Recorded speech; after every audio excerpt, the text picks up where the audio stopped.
วัสดีจ้าสบายดีท่านผู้ชมเนาะพบกันกับซองกีตาร์ชาแนลมื้อนี้เฮาสิพามาเที่ยวลาวใต้สิพาไปเบิ่งธรรมศาสตร์ยามแล้งแล้วก็ไปเบิ่ง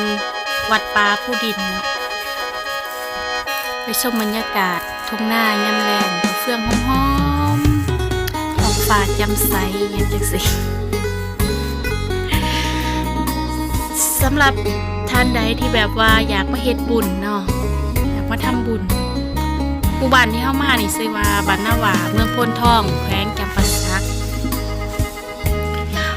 เข้ามาในหมู่บ้านเนี่ยสิมีวัดอยู่3วัดวัดที่1ก็คือวัดสาแก้วบ้านนาหวาเป็นวัดใหญ่ประจำหมู่บ้าน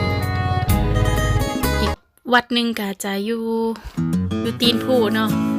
เป็นวัดผู้เจ้าเกาะแต่ว่าวัดที่เฮาสิพาไปมื้อนี้ก็แม่นวัดผู้ดินวัดผู้ดินเนาะ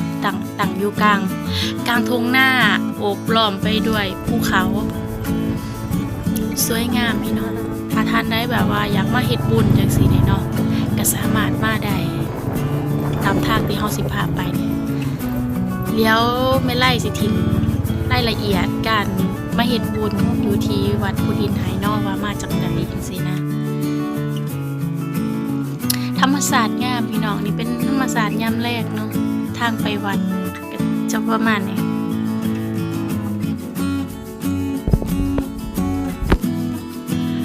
วัดนี้ห่างจากหมู่บ้านนาหวาประมาณ2 กิโลเมตรกว่าๆเนาะเกือบ3 กิโลบรรยากาศดีถ้ายามแรงเนี่ยใบไม้มันก็สิแห้งแล้งน้อยๆนึงแต่ถ้าเป็นยามฝนก็สิสวยงามไปอีกแบบนึงมันก็จะเป็นทุ่งนาเนาะหน้าเขาแบบเขียวกระจีอย่างสิเหมาะสำหรับนักท่องเที่ยวที่แบบว่าต้องการความสงบต้องการพื้นที่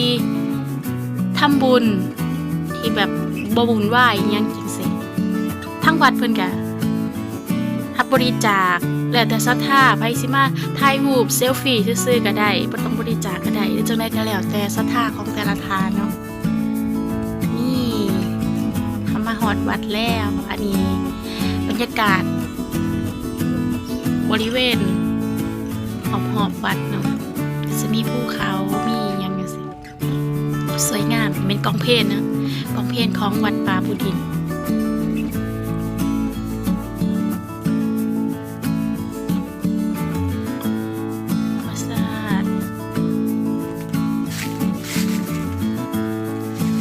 สงบลมเย็นอีหลีวัดนี้ที่จริงวัดนี้เป็นวัดเก่าแก่บริเวณวัดนี่ก็จะส่วนหลายก็จะเป็นหินเนาะหินก่อนมักไงจะมีดินปะปนอยู่เป็นบางส่วน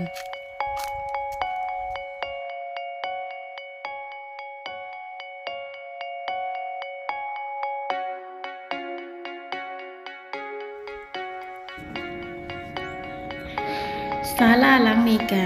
ยังสร้างบ่ทันแล้วเทื่อเนาะถ้าว่าท่านได้อยากร่วมสร้างก็สามารถบริจาคโดยกงใดที่วัดนี้เลยเนาะเข้ามาแจ้งความประสงค์กับเจ้าอาวาสวัดเพิ่นได้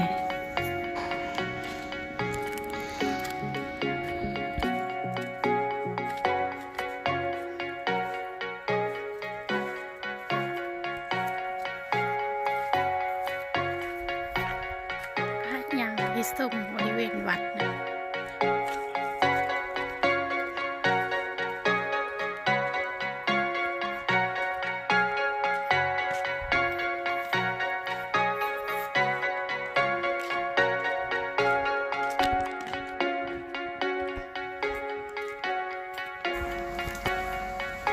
อันนี้แม่นศาลาใหม่หลังเก่านี่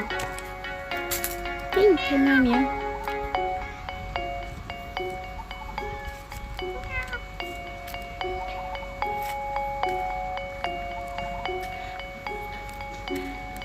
ศาลาใหม่หลังนี้ตั้งอยู่เทิงแผ่นหินนะอันนี้ศาลา